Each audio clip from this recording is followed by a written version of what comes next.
Alright, here we are. Another beautiful day in Hamilton. Level 4 lockdown still. Thought I'd make another video. This time on the S14. I'm not going to be able to go into as much detail on this car because I didn't build it. I bought it the end of last year, sorry, as a bit of a car to learn to drift in. Hopefully just be a bit of a simple seat time car. Hoping I'd be able to spend my time doing aesthetic upgrades and stuff like that, but unfortunately things didn't go to plan. First day out on the track, went to Foreign Rotary. It was at Hampton Downs on the club circuit. Probably about 10 laps in, she decided to run a bearing, which is a bit of a shame. Not really sure exactly what happened, but I think it was just down to oil starvation. Seemed to be a relatively healthy motor beforehand. So yeah, I won't go into too much detail, but it's a 1996 pre-facelift S14. I think it's a DE body, but when I bought it, already had a S14 SR20det swapped into it.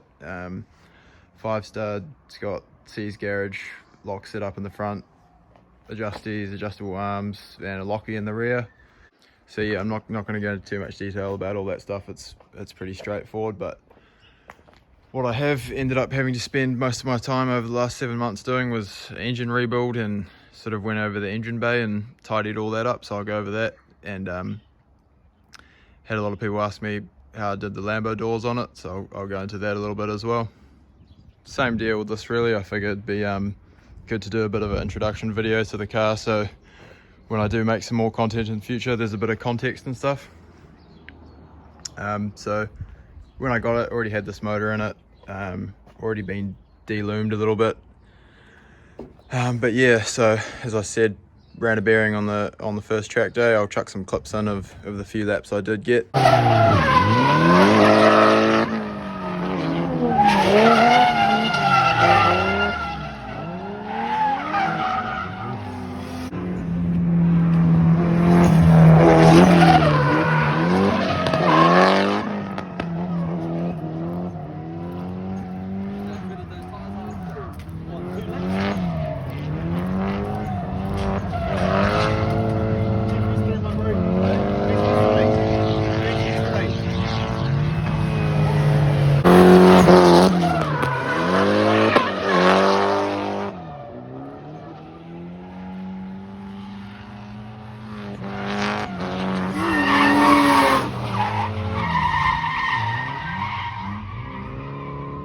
So motor came out, just did an OEM rebuild. I had to get a new crank, new rod, and just obviously all new bearings and gasket set, but it's all just OEM rebuild, trying to keep costs down and just sort of stay with a simple, reliable setup for now. Everything's just been cleaned and repainted, the covers and stuff like that, but didn't really change too much. I didn't want to use the old oil cooler as it was full of bearing matter, so I ended up chucking this little HKS guy in that I had lying around, and unfortunately when I was trying to put the sandwich plate on, I managed to snap the stud off the oil filter housing.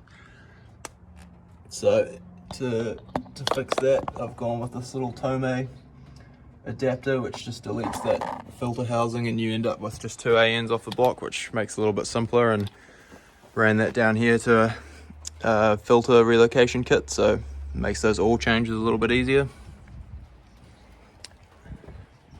I got the block rebuilt and was originally just going to do that and just take the head off as is. It's actually starting to rain. Bit of a sun shower. But yeah, wasn't going to do the head, but found a bunch of oil in the exhaust ports, so decided to get the head rebuilt as well. And then I assembled it from a short box basically, but just reading the factory service manual and all that wasn't too hard. Getting the timing right was a little bit nerve-wracking, but it's all the information is online, which makes it a lot easier with these common cars. And yeah, the engine bay, I had a bit of trouble with the wheel sort of rubbing on the inside of the wheel well, so I thought while the motor's out, it'd be a good time to learn how to do some tubs. Seemed a bit daunting at first, but wasn't too bad. But I definitely would recommend doing it with a MIG welder. I did it with a TIG because that's all I've got at home, and It was a real nightmare, to be honest. Every time you weld through, all the underseal on the back side would heat up and dirty your weld. But yeah, basically I just folded up a section that goes from the chassis rail out to here and then up to there, just like a big flat piece folded up. Did that for both sides. Put that in and then cut out where I wanted the wheel to go, and figured out what my radius for these was going to be, and just rolled one big section and then cut out my pieces for that, and then did this piece last and ran a weld up there. I'm pretty happy with how it's come out. Did a bit of a home job paint on it as well. It's just super cheap auto silver and Rust-Oleum glitter paint from Bunnings. It's got a bit of a rough finish even though I cleared over it, but it doesn't bother me too much, and it's actually kind of scratch resistant, which is good. In the future I'd definitely like to clean up this intercooled piping, but don't have any welding gas at the moment and can't get any, so that'll just have to stay for now. Hopefully clean that up at some point, make some sort of one-piece situation, I guess. And this is a bit hoary, but she'll do the job. Another little thing to hopefully prevent another bearing failure is done a Aeroflow Sump under here. Can't really see shit, sorry, but give us a little bit more oil volume and hopefully stop it sloshing around and going off the pickup. But yeah, other than that, I haven't done a whole lot to the car. All the suspension is how I got it. Had these gram lights all around, but I just got my Volks on the front at the moment. Obviously I'd like to do a lot more to the car aesthetically, but for now my focus is just to actually get some seat time and make sure everything's going smoothly mechanically. Moving on to these doors, there's not too much into it, but it's a little bit of a fuck around.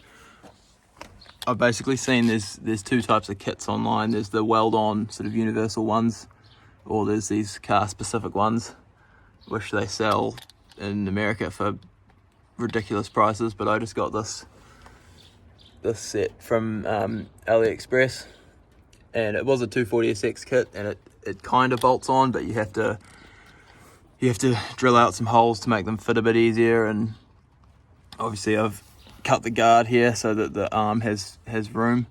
Ideally I need to cut and weld the hinge again in a better place because the door sits a little high at the front.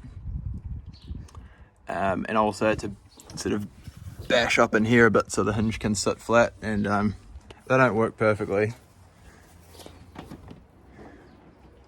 Bit of a bastard trying to shut the door, and do sort of have a bit of trouble with it hitting on that guard, but I think they look pretty cool. Definitely a bit ridiculous, but it is a drift car and it's something I've always wanted to do, so pretty happy with how that turned out. Interior wise, it's pretty simple really. Definitely gonna fuck this guy off, piece of shit. Got a GK Tech hydro setup, which for my 10 minutes on track I found very useful.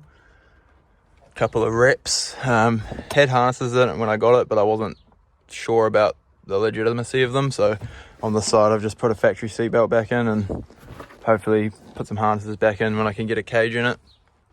But yeah, stock ECU, so just your essential gauges, oil temperature, oil pressure, water temp, and then we got boost guy up there.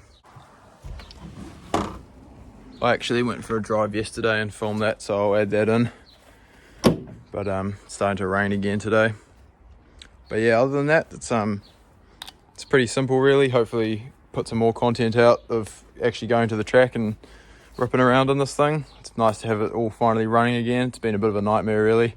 Hoping to sort of get straight out on track and then having to spend so much time fucking around getting it all going again, but hopefully it'll all be worth it.